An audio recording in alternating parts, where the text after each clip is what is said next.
run off in your brain and shit.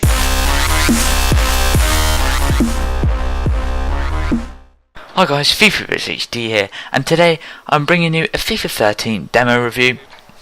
I was going to do a first impressions review, then I thought, or first impressions, but I knew so many other people would do that, so I just thought there's no point, I'll just bring something different. Probably other people are going to do it, but I'm probably one of the first. Now if you guys are thinking, why are you doing it after 2 days? I've been playing this game non-stop, so I probably have the right to.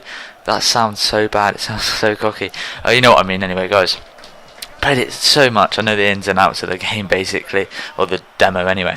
So the first thing I want to talk about is the first touch. Now that is probably the first thing that you guys are going to realise after the first game, or when you first started your first game.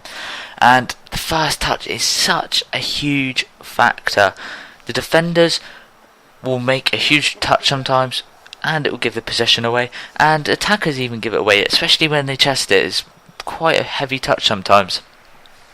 Now it's realistic, but it does get me a bit worried, because if the goal players are doing it a lot, or not the goal players, the better players are doing it a lot, even your 85s or 86s, what are your bronze players going to be doing? What are your players from AFC Bournemouth strikers, what are they going to be doing? Their touch is going to be all over the place. That's what I'm sensing. I'm really hoping that isn't the case, but if the goals are, if the better players are doing it, obviously not a lot, but they're still doing it a little bit, so the bronzes are surely going to be doing it a lot. We're just going to have to see how that plans out.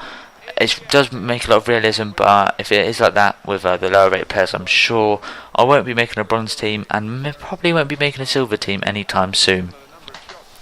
Next thing I want to talk about is about pace. Now the EA event that all the YouTubers, all the really big ones went to, said that pace wasn't a factor as much, and now I didn't really believe that.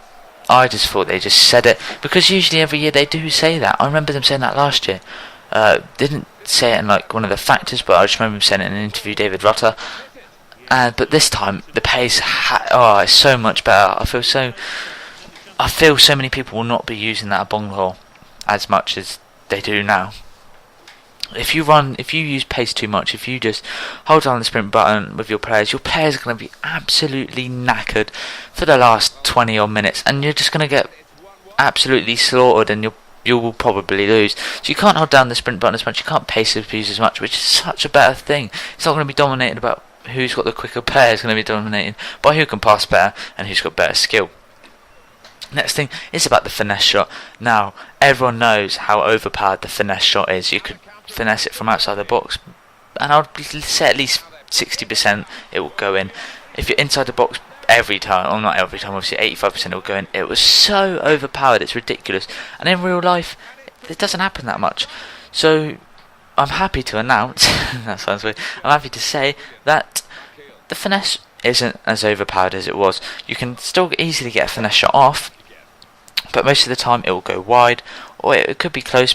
But I think I've scored one in a lot of attempts. I couldn't say how many, but I have tried a lot, and only one has gone in, so that's quite a good sign. Obviously, instead of just finessing it, which player's got the best finesse shot, it's going to be a bit more skillful to get it in the box, get close, and to shoot.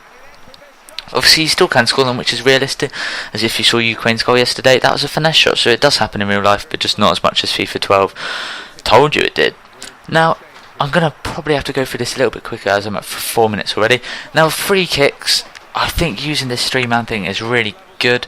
Moving the wall, just those kind of little things really do help.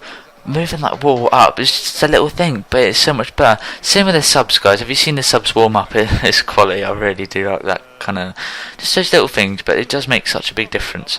Free kicks are really helpful.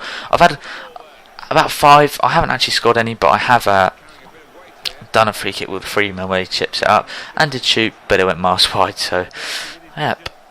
Probably won't be using that too much unless I get any better at them. Hopefully you'll be able to do them in the arena, you know. If you can do them in the arena, that will help a lot. Next is skill games. Now skill games, so much fun. A couple of mates said, yeah, they're going to be fun, they're going to be addictive. I don't really believe them.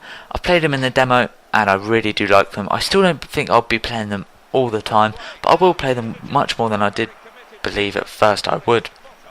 Really, really good thing by EA. Well done to them. Give yourself a pat on the back.